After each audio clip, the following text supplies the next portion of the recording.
Hi, my name is G. Rokas, and I'm a developer who's been working with Kostas Latufi since 2021 on open access online design tools for locally manufactured small wind turbines. Now that's a mouthful, so let me unpack that for you. By locally manufactured, I mean people come together from a community in a workshop setting using simple tools and easy to follow and perform construction techniques to build a wind turbine using mostly locally available materials. By small, I mean the blade rotor diameter size from one tip of the blade to the other is typically from 1.2 to 4.2 meters in diameter, or 4 to 14 feet. In other words, household or village scale. Open access and online means the design tools for the turbines are accessible to anyone with access to the internet and a computer. Now with that introduction out of the way, let's take a closer look at the tools. We're here on openafpm.net. This is the preliminary version of the open access online design tools for locally manufactured small wind turbines.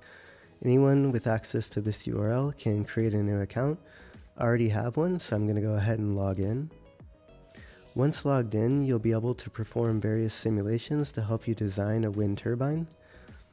I'm not going to explain what each of these are today. If you're interested in learning more, I'm going to include a link to this video in the description of Kostas explaining in much greater depth and detail what each of those simulation tools are, how to use them, and how they work.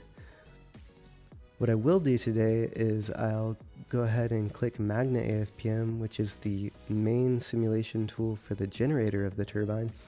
First, you have to enter in key information about your design, such as the blade rotor size and the number of magnets. There's a lot of other information you can enter in here, and one of the future goals of the tool is to build a simplified user interface. I'll go ahead and enter in a title that makes sense to me, and then click Save below to run it. For the simplicities of this demo, I'm going to stick with all default values. This will take about 30 seconds to a minute to run. To save time, I went ahead and ran this earlier. After the simulation completes, you're going to see various charts and graphs to help you understand the simulation, as well as tables below describing the generator, the magnet rotors, and the stator. For example, here we have in this design a outer radius of the rotor discs is about 143, and what would be nice here is if we had a visualization of the wind turbine itself so that the user can immediately understand the design. And what we need for that is a fully fledged 3D computer model. And that's one of the main things I've been working with Kostas on. Two other features besides the visualization that a 3D computer model would enable is, first, the ability to CNC, laser cut, and mill various flat metal and wooden parts of the wind turbine.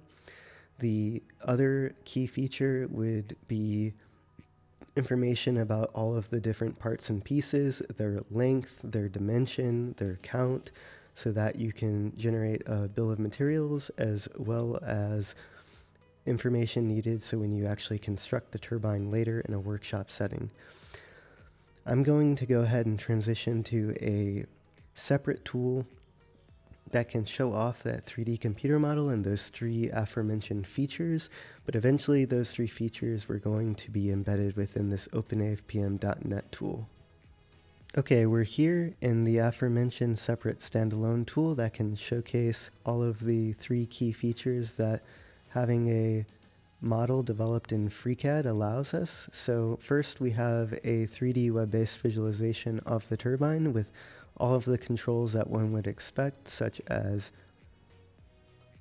rotating the model, panning, and zooming. In the top right, I can have extra controls to explode the model and see detail between parts.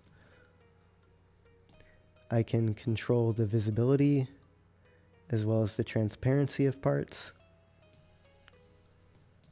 I can even simulate behavior of the turbine, such as how the tail moves.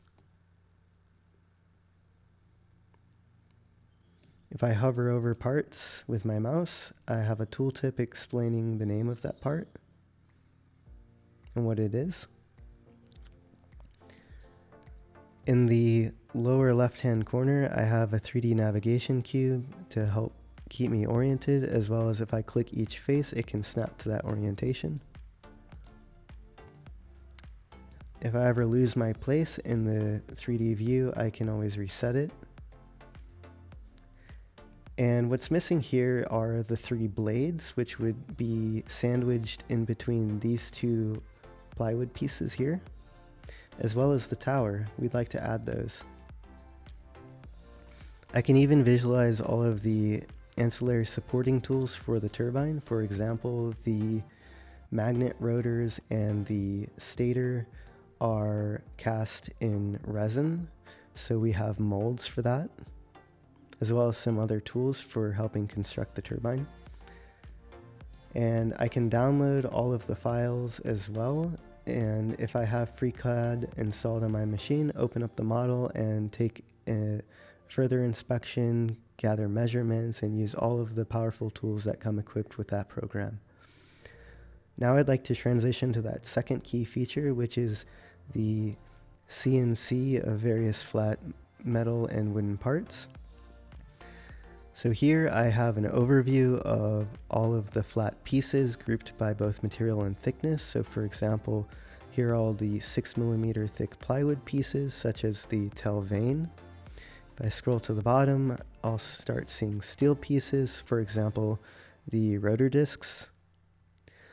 And I can download and get a zip archive, including all of the CNC files, and then send that to a laser cutter operator or a mill operator so that they can arrange those and cut these pieces out from stock material. Third, we have the dimensions information, part count, and lengths for all of the pieces that make up the turbine. This is based on Hugh Pigot's A Wind Turbine Recipe Book, so for each of the tables where it made sense, we've made mention of that book and where you can find the corresponding table. This really helps during construction of the turbine because we follow that manual very closely. We can also see that there are some diagrams included that help make sense of various dimensions. That's all I have for the demo today. If you have any questions or comments, leave them below, and thank you so much for watching.